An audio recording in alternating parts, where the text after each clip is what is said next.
Gəlin, uşaqlar, gəlin. Görürsünüz tutaqalı. Oh. Bugün bir dadına baxacaqsınız. Mən tamaşaçıların əvəzinə də dadına baxım. Baxın. Gözəl. Allah. Bu xar tutdu. Buna da dadına baxa bilərsiniz. Var, buyurun bu xar tutdu amma ehtiyatlı olun əlinizdən. Bu yayılır. Bəli. Bu da əncir ağacıdır. Bu da Əncir başqa bir artıq növüdür. başlayır dəyməyə. Bəli, bax, görürsünüz. Bəli. Yetişibdir. İri əncirdir. Burada Valla elə bir ki müxtəlif rayondasan. meyvə ağacları var. Armuddur, heyvadır. Göyçaydan gətirib, o vaxt ağsaqqal gətirib nar ağacları var. Nar ağacları. Aha. Bu meyvə. Mən bir gözəlliyə baxmıram, bir çəmənliyə baxın. Evet. Adamın ruhu dincəlir, buranın təbiəti, buranın havası. Gözəl. Buradan dənizə də yaxındır. Məsafə yaxındır, bəli. Çox yaxındır. Nar ağacları bunlar, hamısı Göyçaydan gətirilib. Qəşəng. Buyurun, gəlin.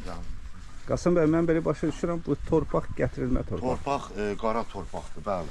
Bəli. Torpaq gətirilib bura.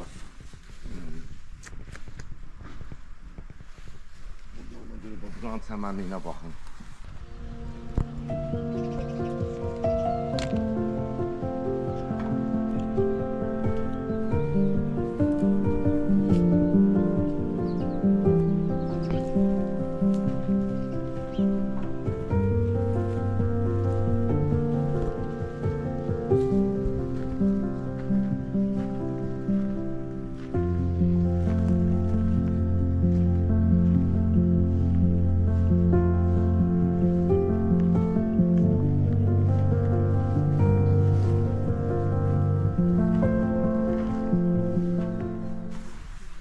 Üzümlükdür, həmin üzümlük, ağ üzümlər. Ağ üzüm, gözəl. Ağ üzüm, bəli, əncir ağacı.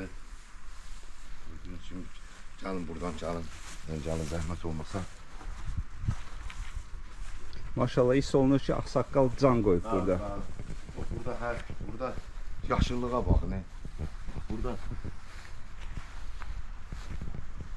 əncir ağaclarıdır. Burada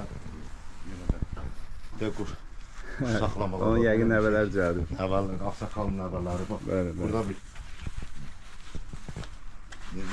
balaca itlər var. Onları saxlayırlar, oynayırlar. Bəli. Buyurun, gəlin.